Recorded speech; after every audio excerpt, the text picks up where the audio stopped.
Teenage Mutant Ninja Turtles, issue number 12. That's right, folks. This marks the end of the Jason Aaron and Juan Ferreira era of the book, but it's still ongoing. We have a new creative team joining us in the next issue, and that's fun. I think 12 issues is a good run, a good little arc for these characters. It's kind of fun to see some names wanting to jump in this circle and play in this world. I think it's pretty cool.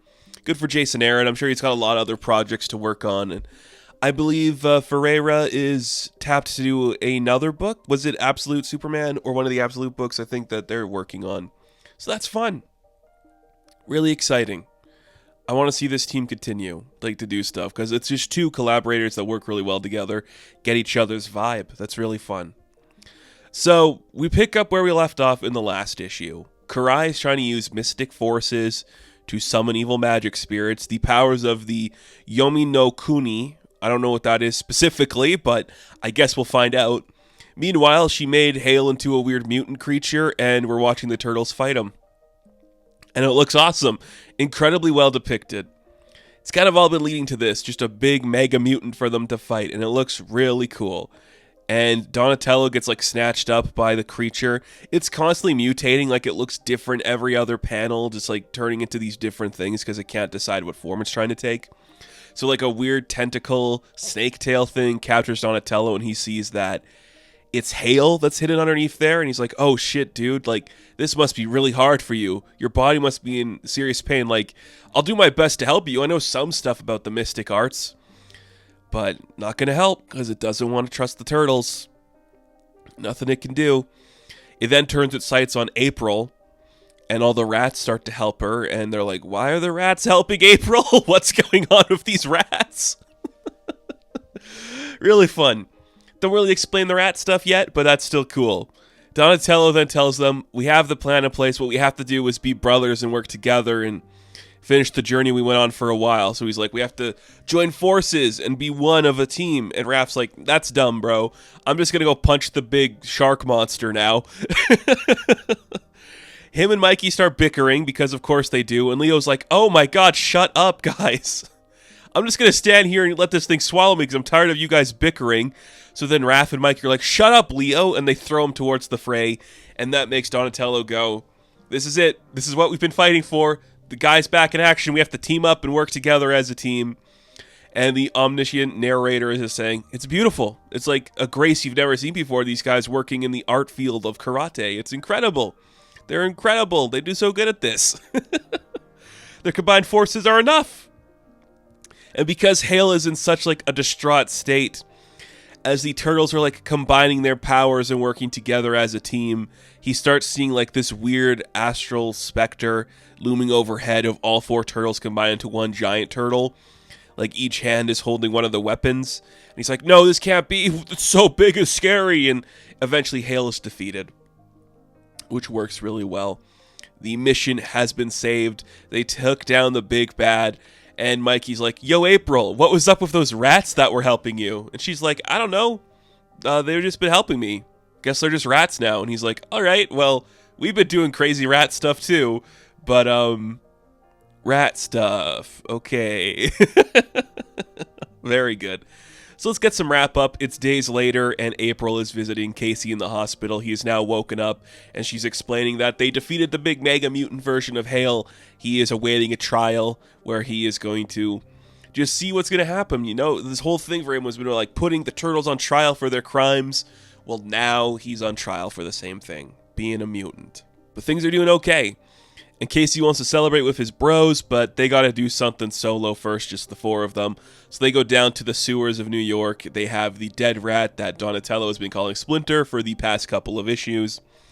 And they're like, okay, I think we can figure out what we got to do now. Clearly, there's some mystic arts at play here.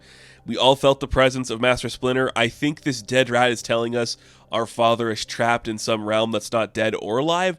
So we have to summon our magic and find a way to bring him back or find a resting place. So the turtles just sit down. It's classic turtle stuff. It's just from the first movie where a Force Ghost Splinter is going to appear.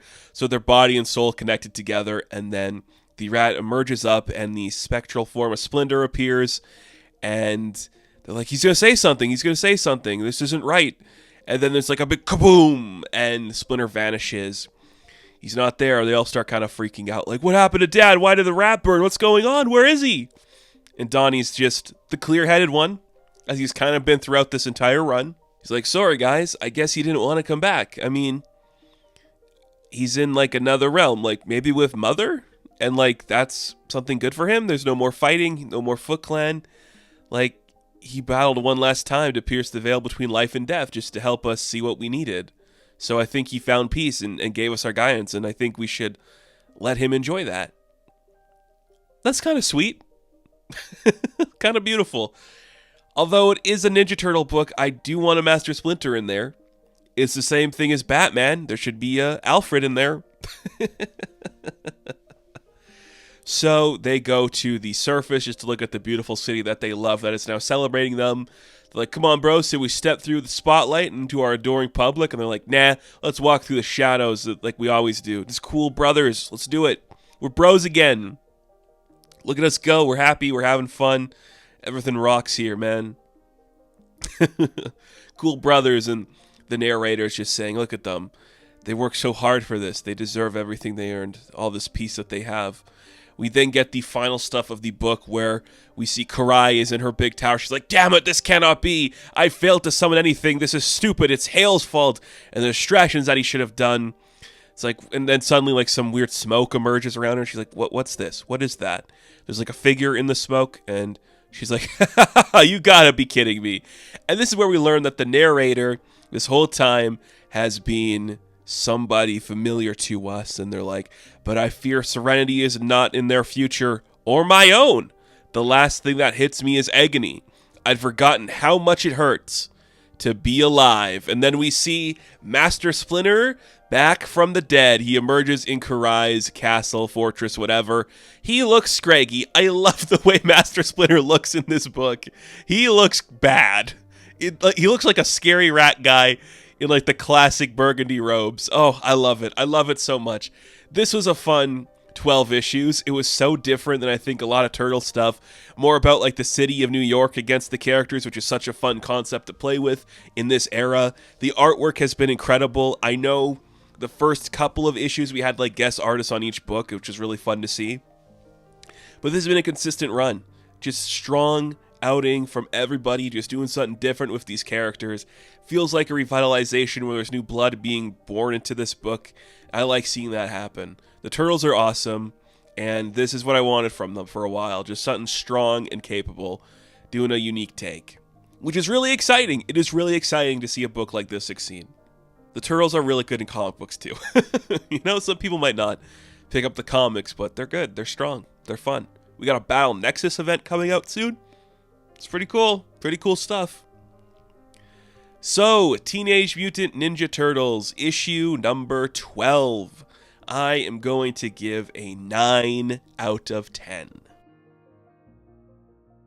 Now, thank you all for watching this review. Be sure to like and subscribe to the channel. And of course, I will catch you in the next one. Have fun. Stay safe. Good luck.